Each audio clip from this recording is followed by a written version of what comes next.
Hello, this is Bob Weir with the Cross Timbers Gazette, and today's guest is Sandy Fambrough, a candidate for a Flower Mound Council seat in the May 7th election. Ms. Fambrough, who currently serves on the Flower Mound Animal Services Board, is running for Place 2 on the Town Council. Her opponent is Councilman Brian Webb, running for his third consecutive term. Mr. Webb has been offered the opportunity to address his constituents in a video interview also. Incidentally, all the candidates' videos can be viewed on the Cross Timbers Gazette website at www.crosstimbersgazette.com. Thank you for being here, Ms. Fambrough. Thank you so much for inviting me. If you would please give voters some background information such as education, occupation, community involvement, etc. Yes. Well, I was born and raised in Louisiana.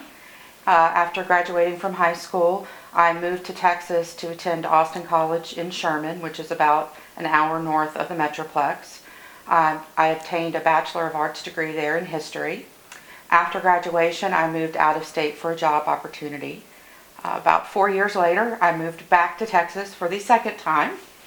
I was living at that time mostly in the Dallas-Richardson area with my son who was in school. We stayed here for about 10 years.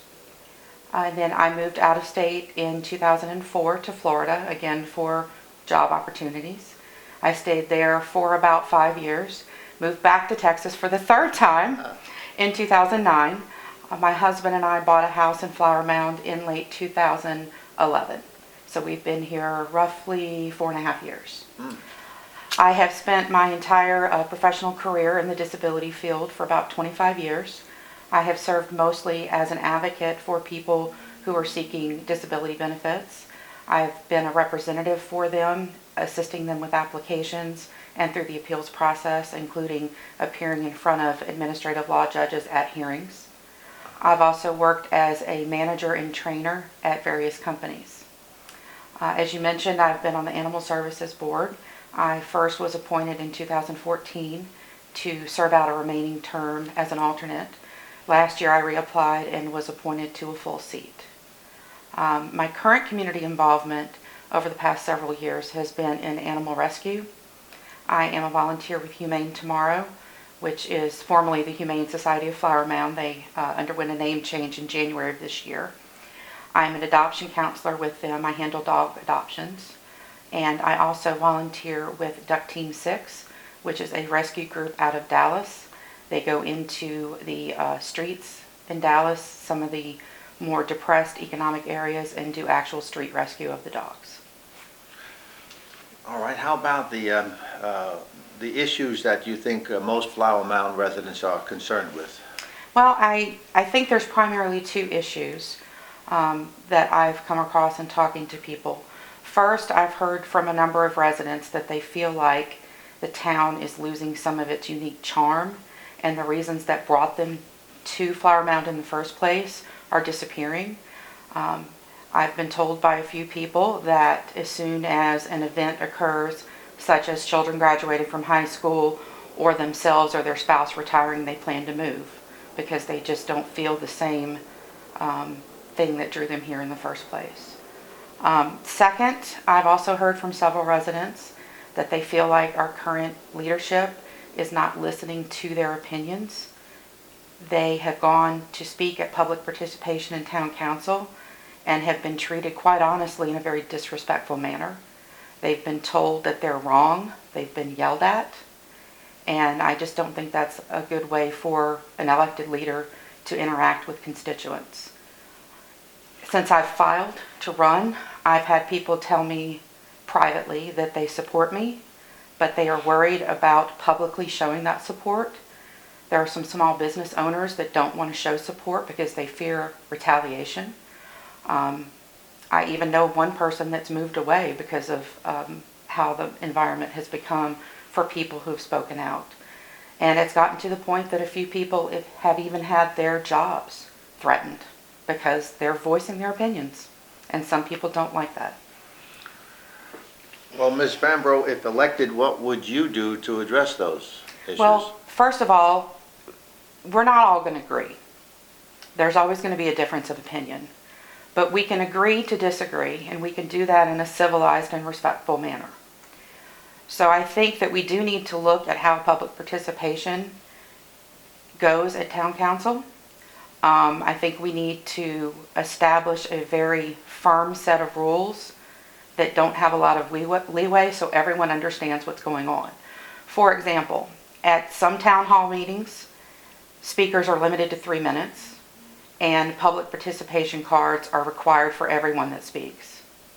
Other town council meetings, speakers can go past 3 minutes, and you don't necessarily have to turn a card in. And if people don't know what the rules are, it's hard to abide by them. All right, how about issues other than that? How do you feel, for example, about the growth of the town in recent years? Well, we're going to grow. There's nothing we can do to stop that. And I think there has been an attempt by some people, especially in social media, to label me as no growth. And I'm not against growth. What I am against is rapid, unchecked growth. As I mentioned, a lot of people move here because they're attracted by the charm of this town. We are not a big city, and most people that live here don't want to be a big city. That's why they live here. I think we need to have a plan for growth, for long-term growth. We need to make sure that what we do develop looks somewhat like the plans that were presented when the development was first proposed and approved. There seems to be a lot of over-promising and under-delivering. Well, how about the retail growth in town? I mean, the commercial growth with restaurants and stuff like that. How do you feel about that? Well, again, we want to have amenities for our residents and for the people who work here during the day. So we do need restaurants and shops. We want people to stay here and spend their tax dollars locally. I think where we have to be careful is when we bring new business in, we don't want to do that at the expense of businesses that are already here. We need to make sure that we're supporting our current businesses, especially our small locally owned businesses. So, for example, I love Mexican food. I think most people here do. But if we have 15 or 20 Mexican restaurants, it's going to get to a point that they're going to be almost cannibalizing themselves. So let's look at something that we could bring in that we don't have here already. For example, we don't have a German restaurant anywhere in town, and I don't think there's any German restaurant close in the area. So that might be something that we could bring in that would attract not only Flower Mound residents, but people from the surrounding areas.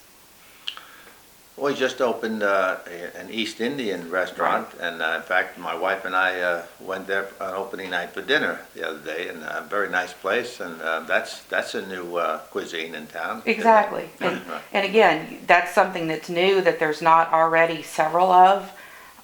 There's not going to be a whole lot of competition, so the chances of it succeeding, I think, are going to be greater.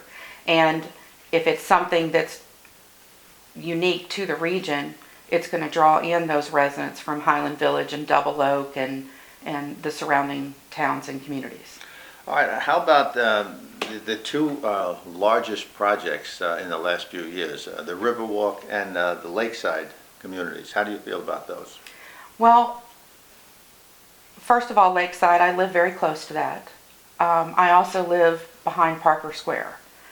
My fear is that the Riverwalk will turn out to be like Parker Square, and I don't think any of us want that. There are aspects of it I think are great. The hotel, for example, we don't have a hotel in this town. That would be a great amenity. The location of it is really good because there's not 5 or 6 other in the immediate area that would be in direct competition, so it has that exclusiveness. But I think what was first proposed at the Riverwalk is not what people are seeing, and that's some concern with residents that I've spoken to. But the hotel is starting to, setting the groundwork for the hotel now, right? That's my understanding, yes. I've seen some of the construction. All right, what I'd like to do, I'm going to wrap up just by saying, do you have a campaign website? I do. It's Sandy, SANDY, for FOR, fmtc.com. All right. And is there anything else you'd like to say about your campaign? Well, I'm looking forward to meeting residents. I definitely want to have as many face-to-face encounters as I can. I think that's the best way to get your ideas across to people. I do have a Facebook page and a website, but I want to limit the amount of campaigning I do on social media because I don't think that's necessarily the best platform. Well, I want to thank you, Ms. Fambrough, for being here, and I wish you good luck in the campaign. Thank you so much. I appreciate your time. Thank you. And thank you for watching.